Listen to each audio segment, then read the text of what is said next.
Agora é o Luiz Dourado, da Faculdade de Arquitetura e Urbanismo da Universidade Federal da Bahia.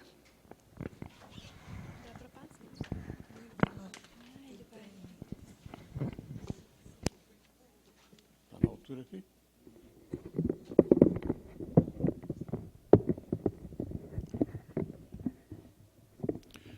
Boa tarde a todos e a todas. É um prazer estar aqui com vocês nesse seminário e eu gostaria, nessa oportunidade, de agradecer o convite que me foi formulado pela administração, pelo Luiz Souza e pelos organizadores deste evento.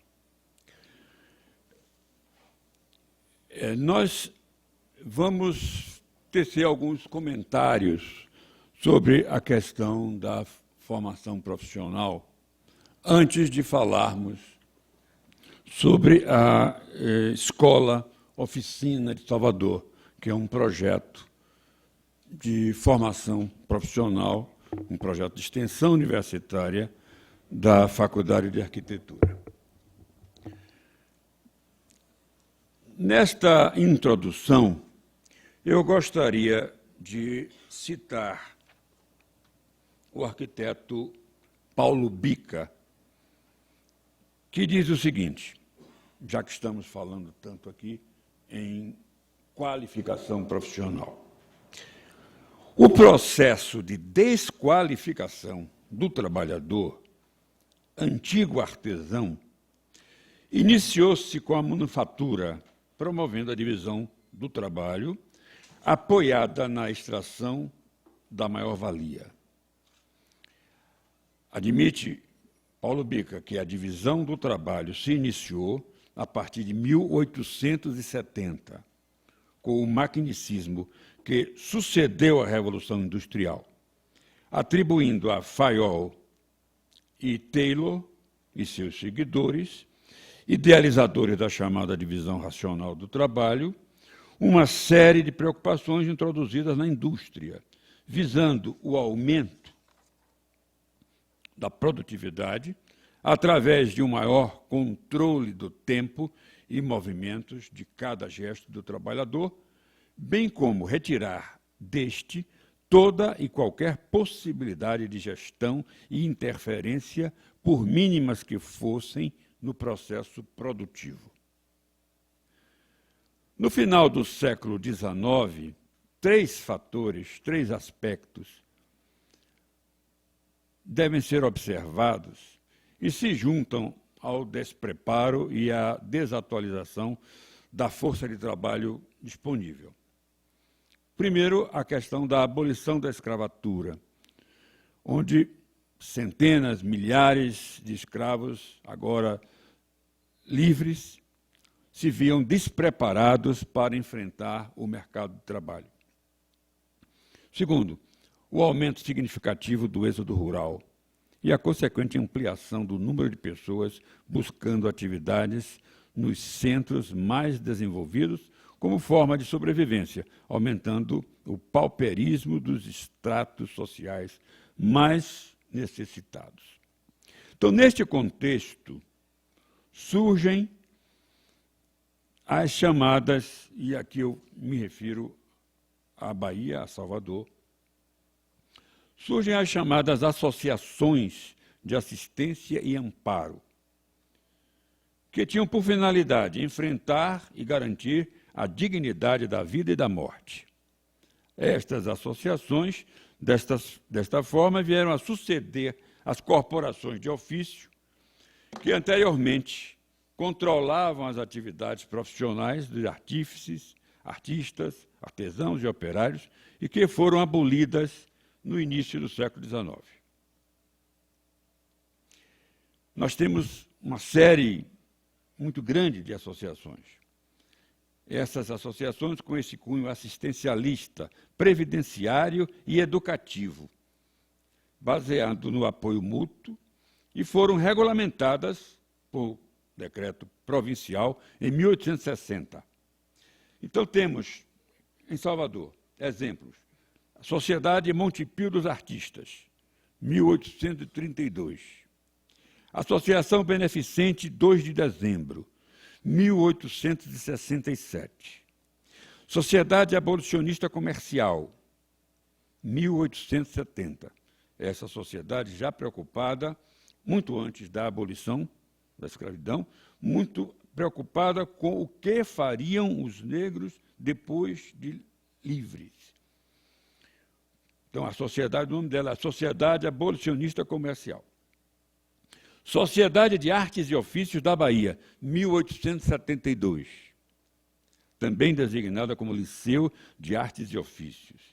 E a Sociedade Liga Operária Baiana, de 1876. Então, com esse painel de entidades preocupadas com o associativismo e com o assistencialismo, foi, digamos assim, a forma que se enfrentou para, de certa forma, minorar a situação da grande massa de mão de obra despreparada. Mas, mesmo assim, continuávamos com uma mão de obra extremamente incompetente para competir com aquela mão de obra europeia que chegava aqui no início do século XX. Temos referências em documentos de Teodoro Sampaio, que executou a construção da Faculdade de Medicina, onde Teodoro diz o seguinte: na solução estrutural que vamos dar para a sustentação do anfiteatro Alfredo Brito, nós vamos usar, ao invés das estruturas metálicas que tinham sido previstas, nós vamos usar abóbadas de tijolo, porque dispomos em Salvador de uma grande quantidade de pedreiros altamente competentes vindos da Itália. Ou seja, já no início do século XX, havia esta concorrência de uma mão de obra europeia, né, e com uma mão de obra nacional que estava totalmente despreparada. Nesta linha do tempo que eu tracei, né, surgem outras tantas iniciativas que agora nós já conhecemos, porque são mais novas, mas também dentro dessa preocupação da formação profissional. Quais são? 1909, o Cefet, muito conhecido nosso. Não é? O Cefet, que teve um desenvolvimento, e tem um desenvolvimento extraordinário, e hoje se transformou, inclusive, em um instituto de tecnologia. Não é? Nós temos o Senai, em 1942, Serviço Nacional de Aprendizagem Industrial. Hoje, um dos polos nacionais de geração e difusão de conhecimentos aplicado ao desenvolvimento industrial. E o maior complexo de educação profissional da América Latina. Temos o SESI, em 46. Temos o IEL, em 69. Todos eles integrando o Sistema S da Confederação Nacional da Indústria. Temos ainda, na Bahia, a OAF, que é a Organização de Auxílio Fraterno, que também se dedicou à questão de formação de mão de obra. A OAF de 1958, mas hoje atravessando séria dificuldade administrativa e praticamente sem funcionamento. Então, nesse contexto, que tipo de mão de obra nós dispunhamos? Claro, Senai, SESI, etc., se preocupando com a formação de pessoas para a indústria. Mas não era o nosso caso. Nós precisávamos e precisamos de pessoas para a restauração. Mão de obra básica para a restauração. É o pedreiro, é o carpinteiro, é o estucador, é o ferreiro, né? É o mestre de obra. São pessoas que não adianta termos grandes projetos de formação de mão de obra a nível universitário se não tivermos também a retaguarda com a mão de obra básica. É quem vai botar a mão na massa para fazer. Não somos nós que vamos fazer. Nós podemos orientar, mas não somos nós que vamos fazer. Então, é nesse contexto, com esta preocupação, que surge a Escola Oficina de Salvador. Essa escola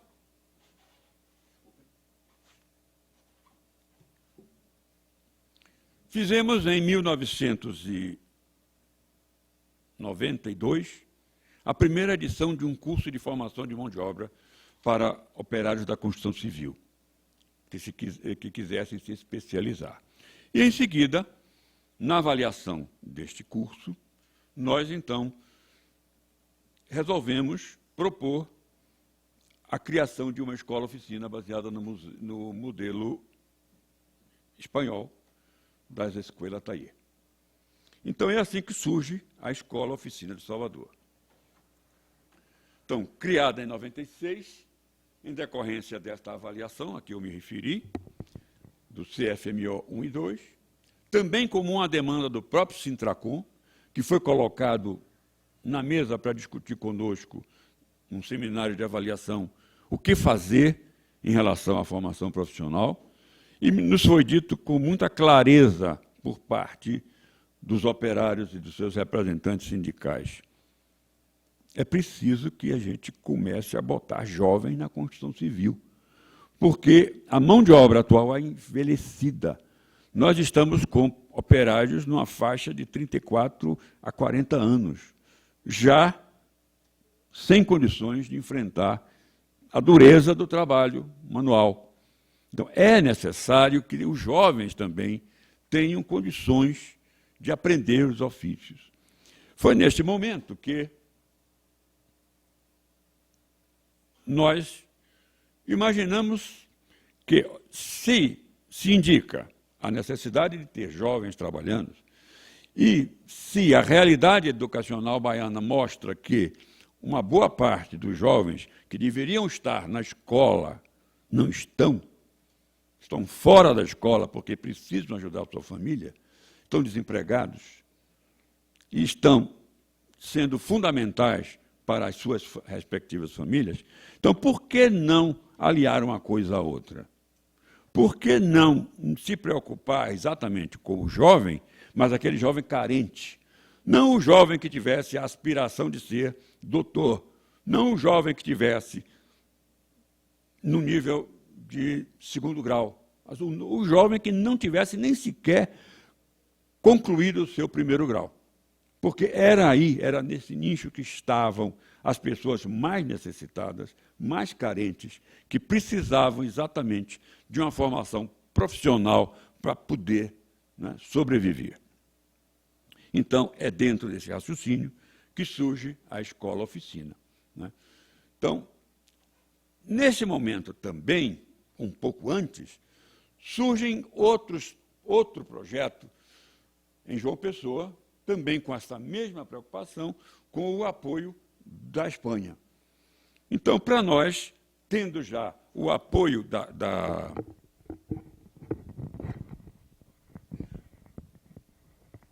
tendo o apoio da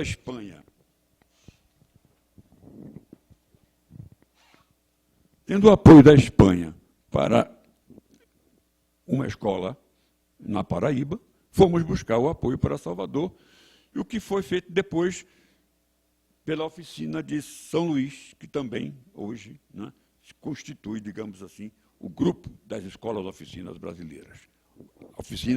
Escolas oficinas brasileiras, entendam, por favor, que têm o apoio do governo espanhol. Bem, quais as ligações com a UFBA? O projeto associa a inclusão social com a restauração do patrimônio, através da educação e da formação profissional. A EOS surgiu como uma forma de equacionar o início da restauração da Faculdade de Medicina, vítima do abandono de mais de 20 anos. Qual é a missão dessa escola? Educar e treinar jovens para o exercício de uma profissão na restauração arquitetônica e na construção civil. Já disse aqui que trabalhamos com a mão de obra básica, o pedreiro, o carpinteiro, o marceneiro, o estucador. O perfil dos aprendizes, né? A idade de 18 a 23 anos, cursando a 4ª série do ensino fundamental, né? Está matriculado nas escolas públicas e residia em Salvador, na região metropolitana. As ligações com a UFBA, com a Faculdade de Arquitetura.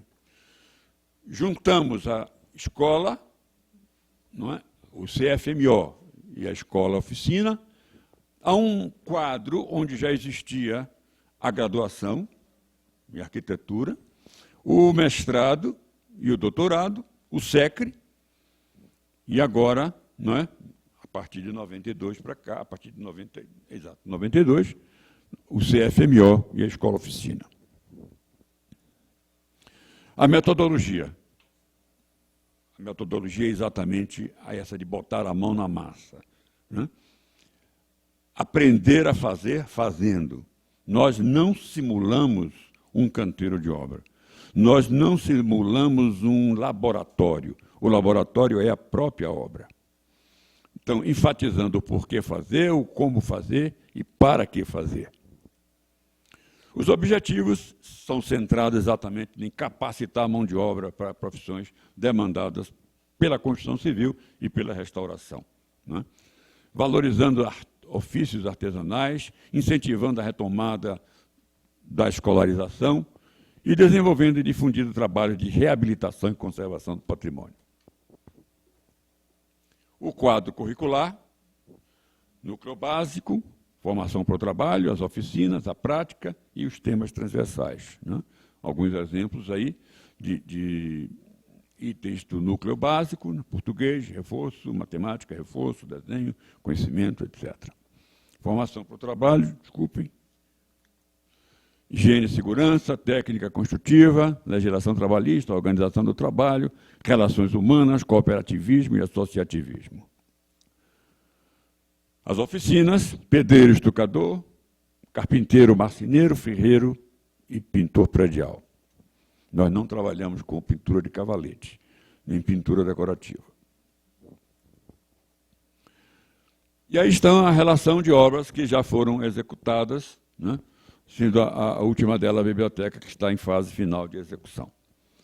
O Museu Afro-Brasileiro, a restauração do Anfiteatro Alfredo Brito, Museu de Arte Sacra, restaurações de cantaria, a Ala Nordeste, Galeria Canizares, Museu Arqueológico, serviços de restauração, o Salão Nobre, serviços preliminares, a Casa de Culto Alaqueto e a restauração da biblioteca em execução.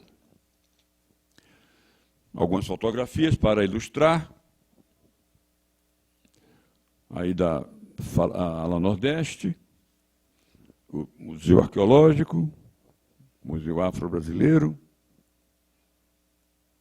Museu de Arte Sacra, serviços de cantaria, a Galeria Canizares,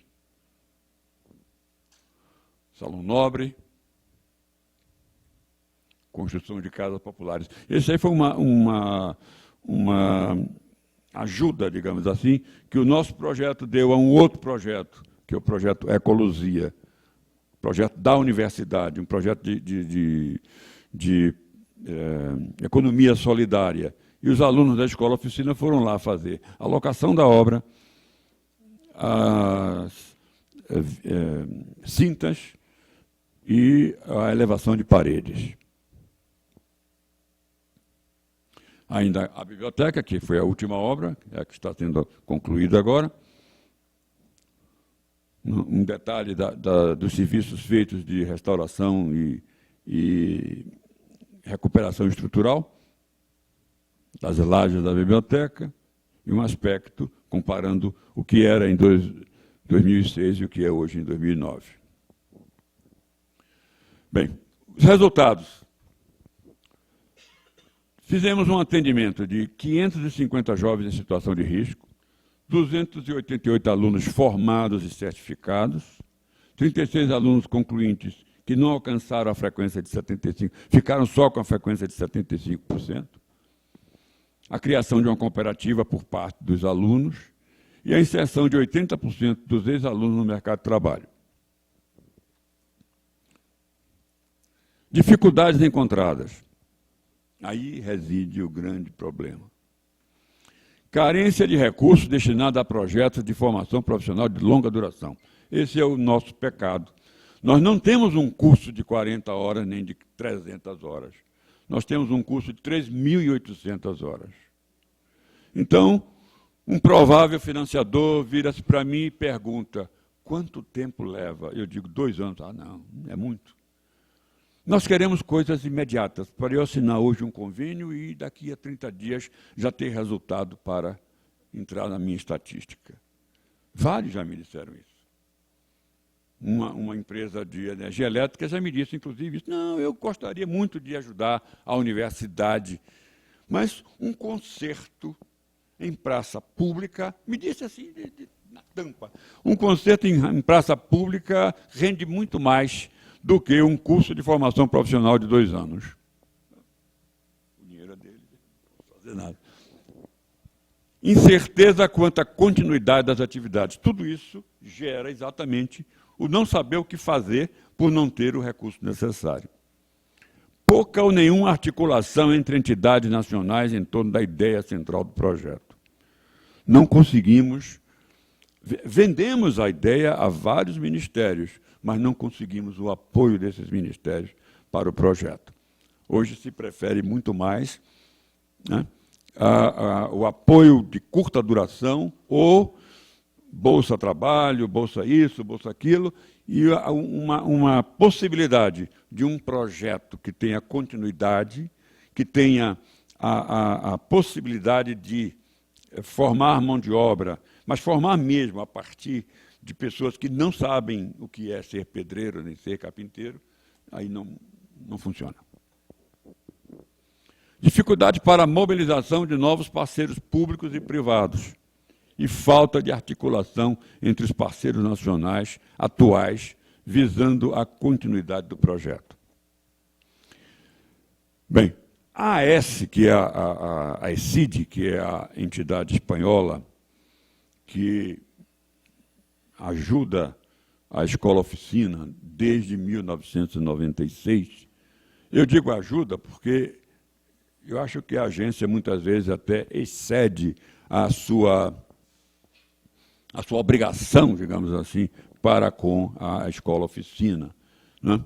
Ela faz uma proposta ao governo federal de que continuará apoiando a escola-oficina, desde que seja elaborado um programa nacional de escolas a partir dos ministérios e as instituições até envolvidos. Ministério da Cultura, IFAM, Ministério do Trabalho, Ministério da Educação, Ministério de Assuntos, o Itamaraty. Então, são os ministérios que poderiam se envolver nisso. Não se conseguiu. Foi apresentada uma proposta e não houve um consenso na questão da solução. Então, a estruturação das escolas em torno de um projeto nacional só precisaria de ter a obediência a uma faixa etária mínima, que foi considerada, já foi dito aqui, né, de 20 anos, entre 18 e 24 anos, um nível de escolaridade, que é exatamente o nível que nós trabalhamos, uma carga horária de 3.800 horas, a certificação reconhecida, recursos assegurados orçamentariamente, para não se estar todo dia na porta do Ministério pedindo dinheiro para continuar a nova edição do convênio, e, finalmente, a existência de uma obra para a prática formativa. Não é difícil equacionar. Se tem a vontade política de fazer, né, um pool de 3 ou 4 ministérios, pode perfeitamente equacionar uma situação como essa. Mas, infelizmente, não se conseguiu, né? Então, quais as conclusões pelo trabalho feito até 2008? Porque em 2008, setembro de 2008, nós paramos o funcionamento da escola. A Escola Oficina de Salvador alia ao aspecto cultural do restauro o aspecto social da formação. Proporciona oportunidade de escolarização aos alunos. Possibilita intervenções restaurativas e construtivas reais, dentro de critérios corretos. E reforça o papel da universidade e dos parceiros na implementação de projetos de inclusão social. Então, esta é, digamos assim, este é o conjunto de conclusões que tiramos, né, a partir da experiência tida de 1996 até 2008. Tem alguns itens do reconhecimento da sociedade, entre eles o prêmio Paulo Freire, e, em 2007, a inclusão entre os 50 jeitos brasileiros de mudar o mundo, feito pelo PNUD. E aí está a nossa equipe, né? E o meu agradecimento a vocês pela assistência.